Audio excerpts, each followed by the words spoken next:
Many years ago, in the southeastern part of Nigeria, the weight of a tradition known as the Osu caste system hung heavy in the society. It divided people in the society into the Osu, or outcasts, or Nwafors, also known as the freeborns. The Osu were essentially outcasts in the society. They were not allowed to intermarry with the Nwafors because the tradition was that if a Nwafor marries an Osu, he automatically becomes an Osu. There was even a time when it was taboo for freeborns to buy or sell with an Osu. It was against this backdrop that a lady named Adaeze and a young man named Ekene meet by chance in Lagos, where they were both studying at the university. Adaeze was studying to be a doctor, while Ekene was studying to be a lawyer. Adaeze, a free-spirited woman with a heart as pure as the river that flowed through the land, found herself drawn to Ekene, who was also the prince of Okenta and the heir to the throne. Their initial friendship blossomed into a deep and passionate love as they both discovered their shared roots, as they were both indigents of Okenta. Things were going very well with them until they met a rigid wall of opposition to their happiness when they both returned back to Okenta to share the good news about their engagement with their respective families in order to seek their parents' blessings for their union. How their joy will quickly turn to despair. Adaobi's father, Mazi Okoli, was a quiet but very hardworking man. He was a male nurse at the medical health center in Okenta. At work, Okoli carried out his duties with a silent pride and diligence. Sometimes, patients who were local indigents of Okenta would refuse to have Okoli attend to them. But at other times, when they were too much in pain, they forgot that he was an Osu and would willingly accept support from him. Okoli always liked to tell his children that he prided himself in having achieved his position in life by virtue of his grit and hard work, because he was determined to not let who society said he was to affect his goals for himself. He always advised his three children, Adaeze, Uchenna, and Chima, to work hard and to do their best to be successful. When Adaeze came home from her studies in Lagos, a fully qualified medical doctor, Okoli and his wife, Chima, were very proud of her. So Adaeze sat with her parents in the living room and told them that she had a suitor.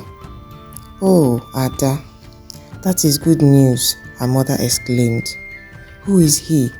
What family is he from? Do we know him?" Her mother questioned further.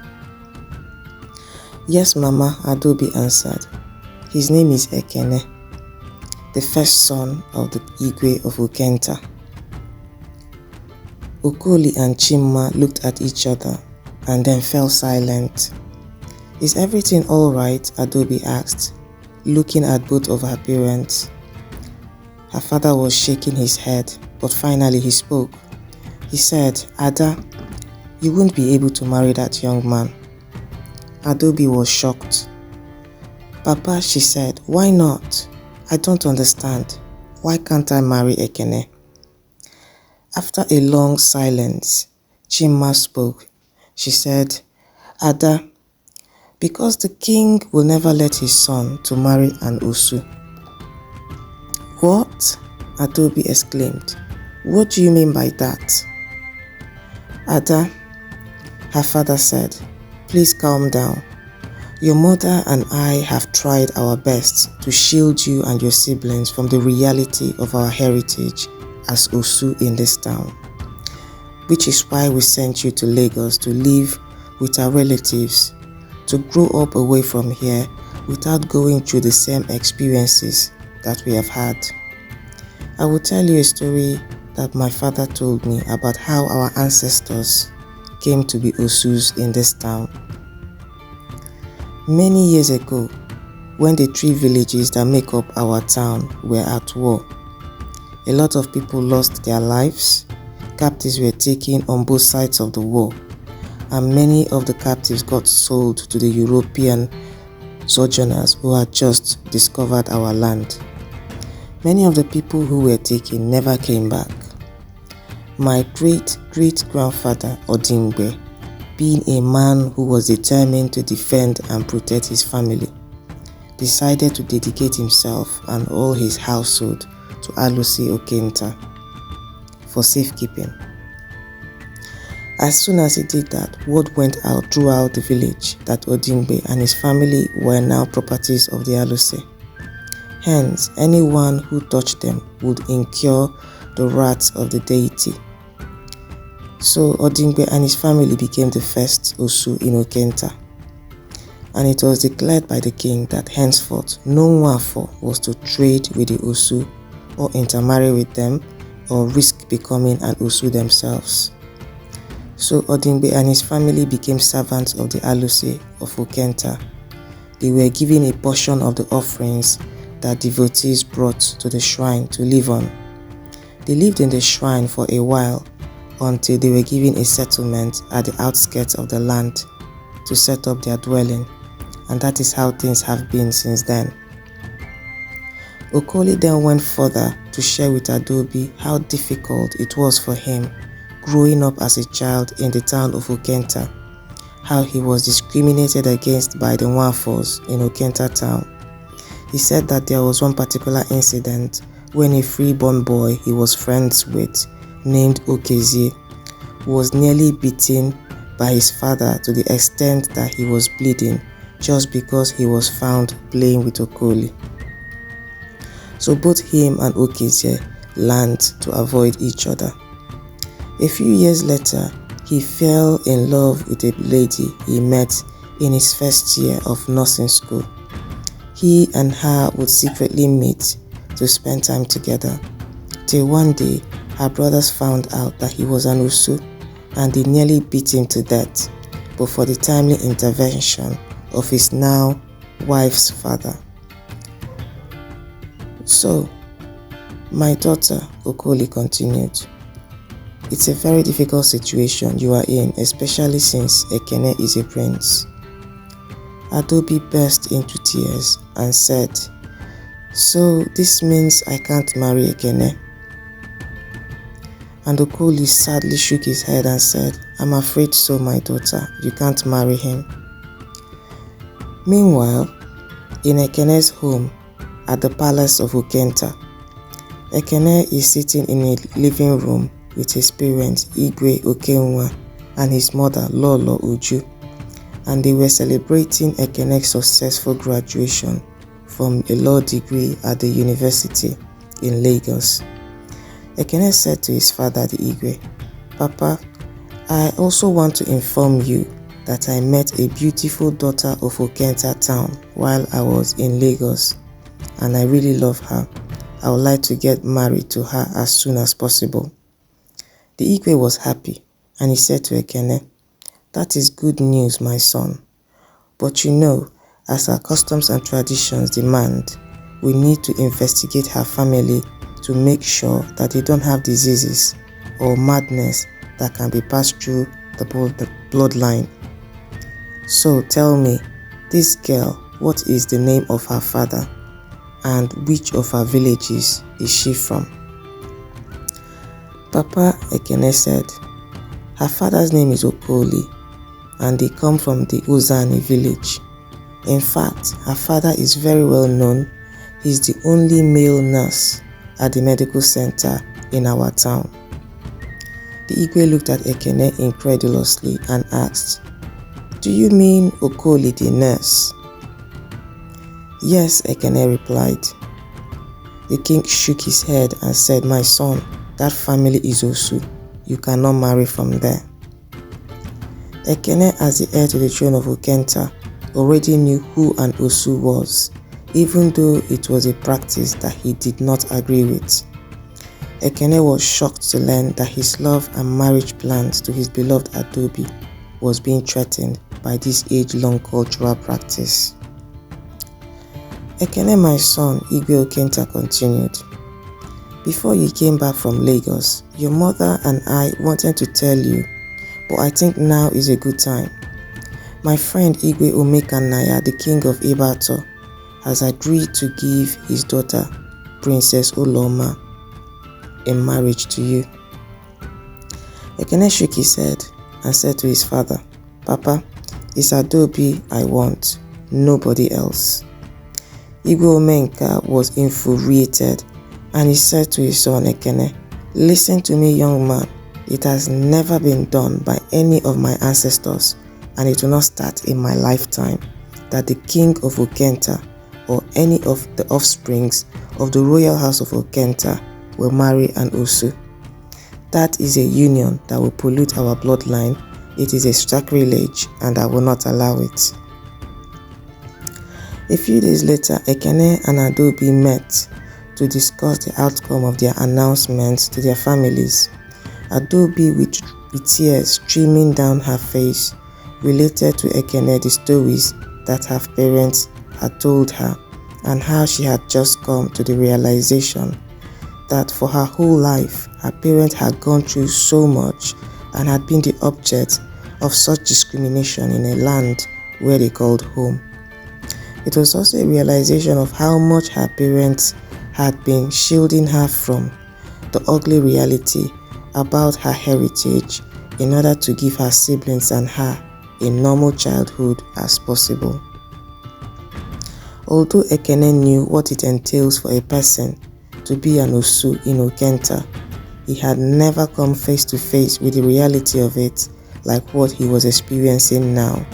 And it was even more heart-wrenching that the person in question was his love interest, Adaeze.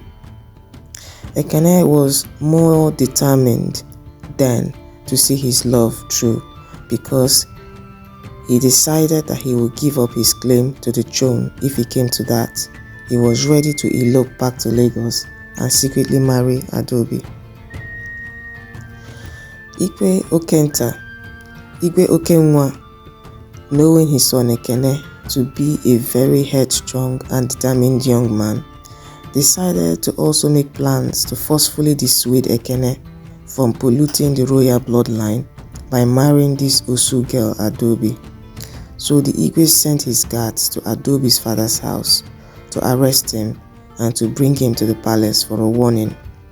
As soon as Okoli and his wife arrived, the Igwe ordered him to be locked up in his detention room.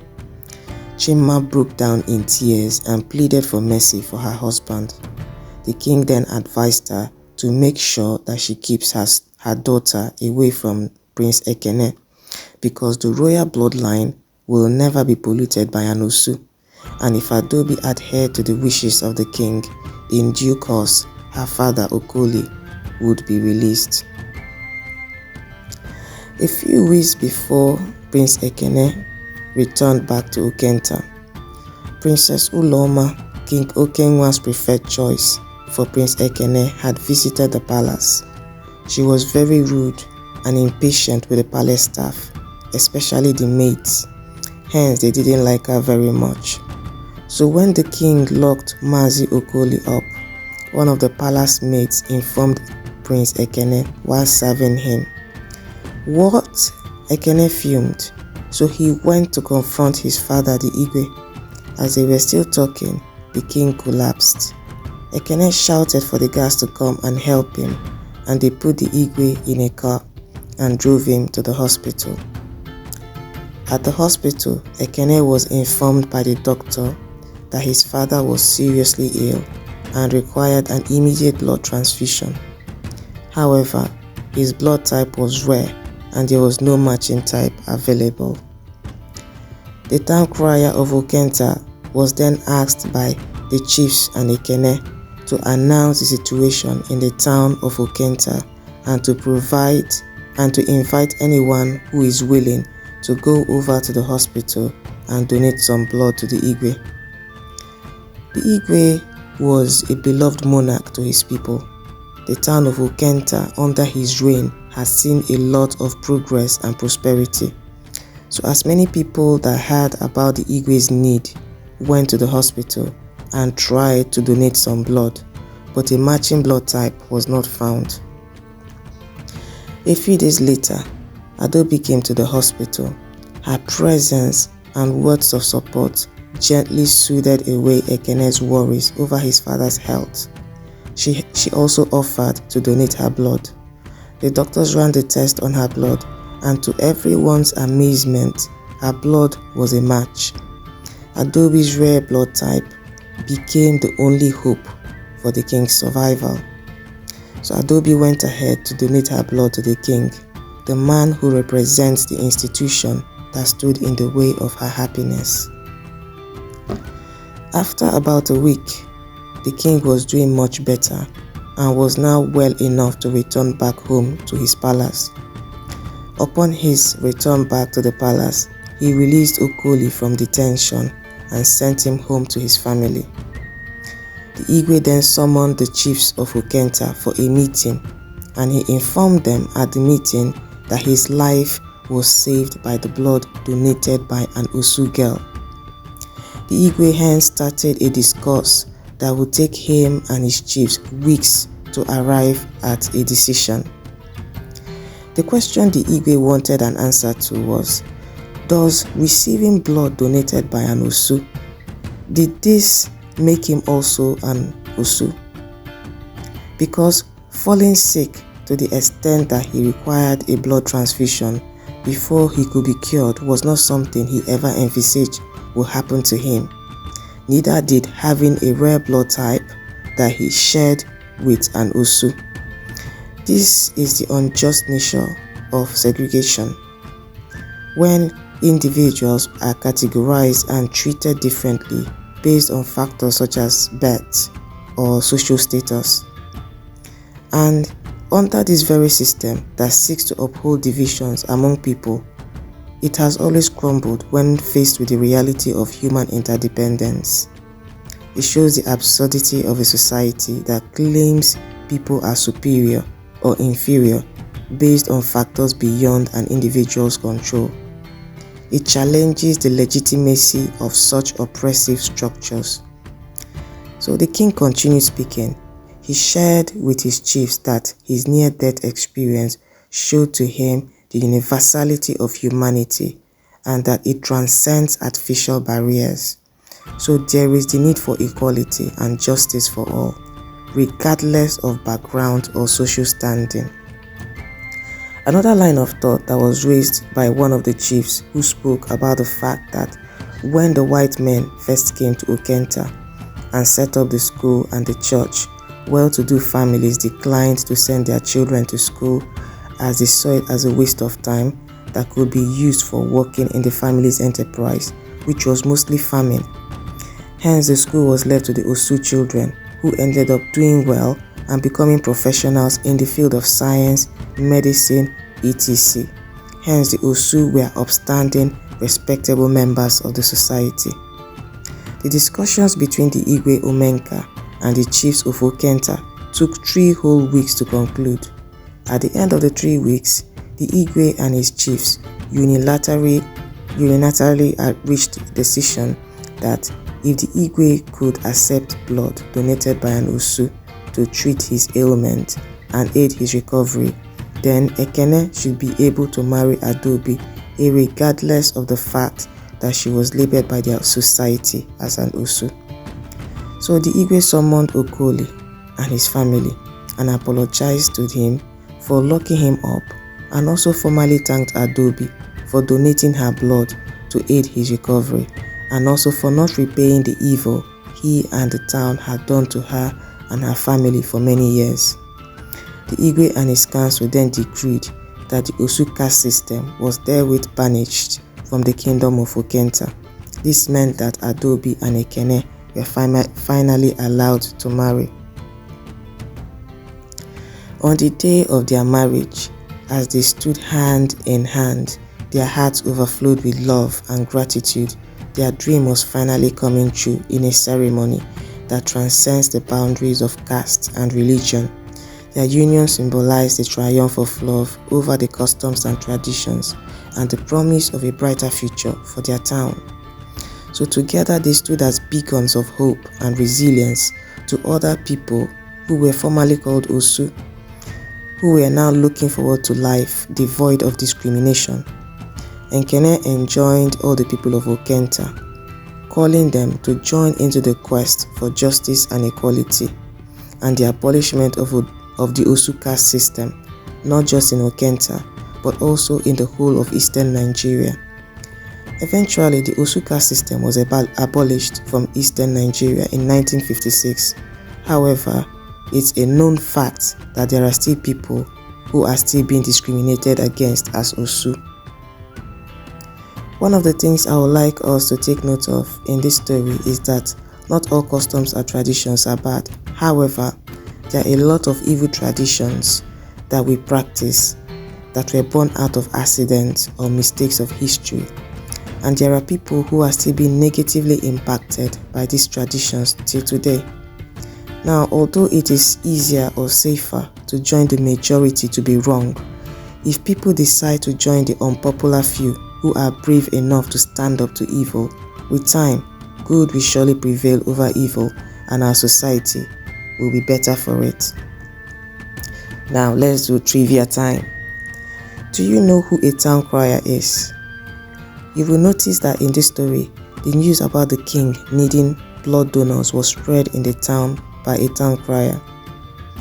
Okay, so town criers before radios came used to be the means of passing information around in a small community.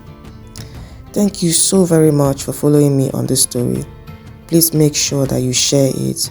Comment also if you have anything you would like to say about the story, and please subscribe.